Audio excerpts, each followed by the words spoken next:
The global financial system was rocked by a coordinated announcement: hundreds of billions in foreign reserves were frozen overnight.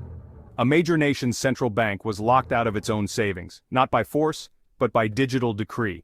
This was financial warfare, a silent siege designed to cripple a state's ability to function. Economic sanctions had evolved into a high-stakes tool of modern statecraft, aiming to force strategic crises, not just punish regimes. The targeted nation's currency collapsed, its stock market shuttered, and leaders scrambled for vanished funds. The world watched as the true power of financial integration was revealed. The same networks that fuel prosperity can be weaponized. Banks and corporations rushed to comply, bracing for losses and supply shocks. For ordinary citizens, the impact was immediate. Savings evaporated, access to goods vanished, and the invisible architecture of the global economy became painfully real. This was a new kind of conflict fought on balance sheets and through fiber optic cables. The West had shown it was willing to pull the financial lever. The question: would this economic weapon achieve its goals, or just inflict pain? The shockwaves rippled through every corner of the global economy. The world held its breath, witnessing a new era of power politics. Sanctions are now a central pillar of Western power, not a last resort.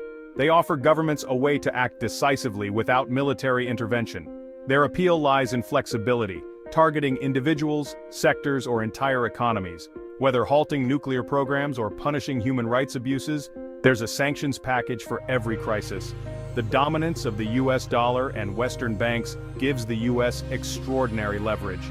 The Treasury can exclude anyone from the global financial system, turning private banks into deputies of state policy.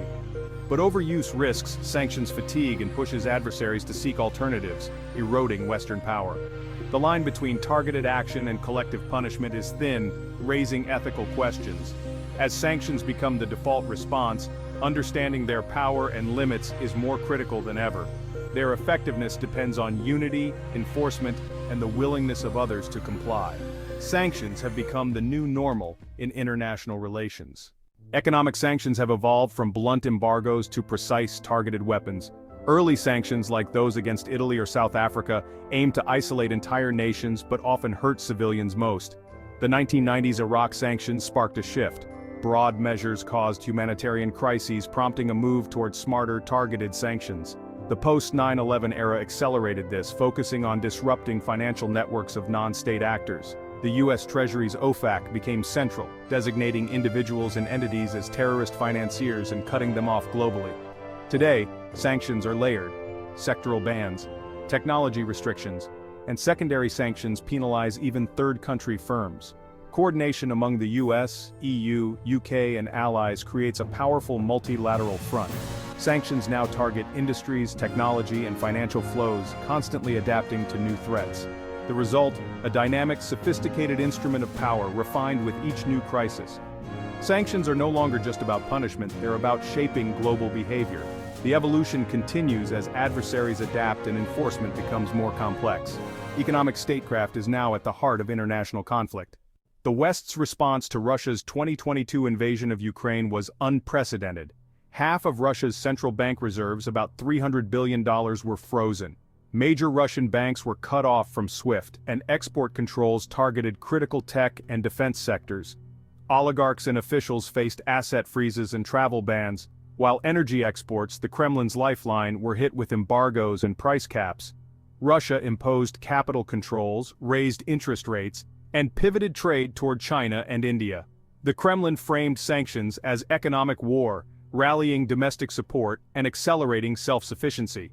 2 years on, Russia's economy stabilized, but at a cost cutoff from Western tech and investment. Long-term growth is stunted. The war economy is propped up by state spending, but dependence on China has deepened. Sanctions have degraded Russia's ability to produce advanced weaponry and forced costly economic re-engineering. The immediate collapse didn't happen, but the slow-burn crisis is real. The West's financial shock and awe campaign has reshaped Russia's future. The long-term impact will define Russia's trajectory for decades. The sanctions battle is far from over. Iran's decades-long sanctions saga is a case study in economic pressure and diplomacy. US, EU, and UN sanctions escalated in the 2010s, crippling Iran's economy and forcing it to the negotiating table. The 2015 nuclear deal, JCPOA, offered sanctions relief for nuclear limits, reconnecting Iran to global markets. Sanctions proved a powerful diplomatic lever, incentivizing major policy change. But in 2018, the US withdrew and reimposed even harsher sanctions, threatening foreign firms with secondary penalties. Iran's economy plunged back into crisis, but the policy failed to secure a better deal. Instead, Iran accelerated its nuclear program.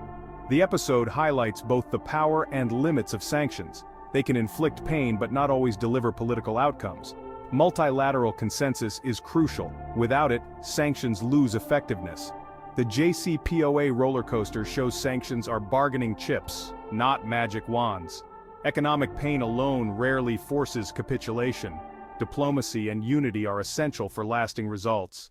Belarus offers a lesson in targeted sanctions. After the 2020 election crackdown and the forced landing of a Ryanair flight, the West responded with swift, coordinated measures. Sanctions targeted regime leaders, state enterprises, and key industries like potash and oil.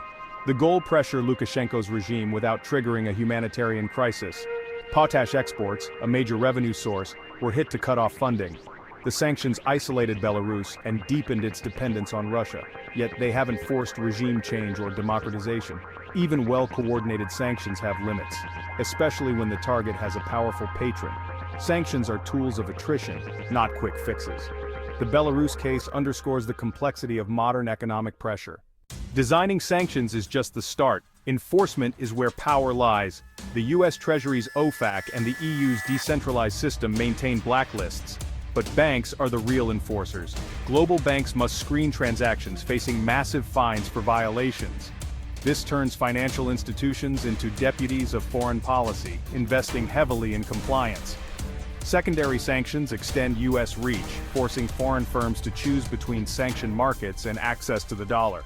It's controversial but highly effective.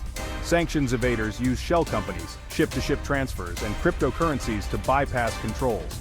Enforcement agencies counter with data analytics, satellite imagery, and intelligence sharing. The result is a high-stakes cat-and-mouse game in the shadows of the global economy. The battle between enforcers and evaders is relentless. Sanctions' true power is in their enforcement, not just their announcement. Do sanctions work? It depends on the goal. If inflicting economic pain is the aim, sanctions are effective, crippling economies, devaluing currencies, and isolating targets. But forcing regime change or major policy shifts is far harder.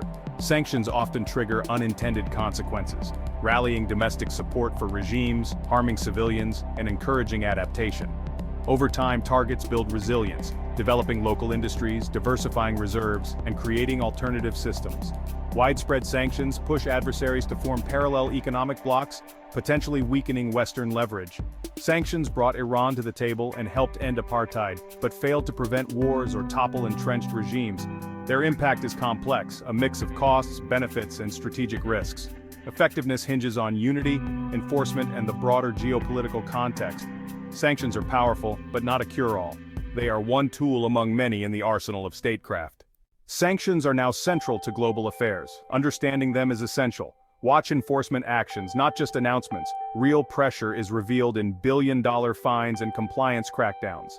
Pay attention to third-party countries. Do they comply or defy? Their choices can make or break a sanctions regime. Look for diplomatic off-ramps. Sanctions work best with clear demands and credible relief. The JCPOA is a classic example. Sanctions as leverage for negotiation, not just punishment. Sanctions are tools of attrition, with long-term structural effects. As the world grows more multipolar, broad coalitions and nuanced strategies will matter more. Understanding sanctions is key to grasping the evolving nature of power and diplomacy today.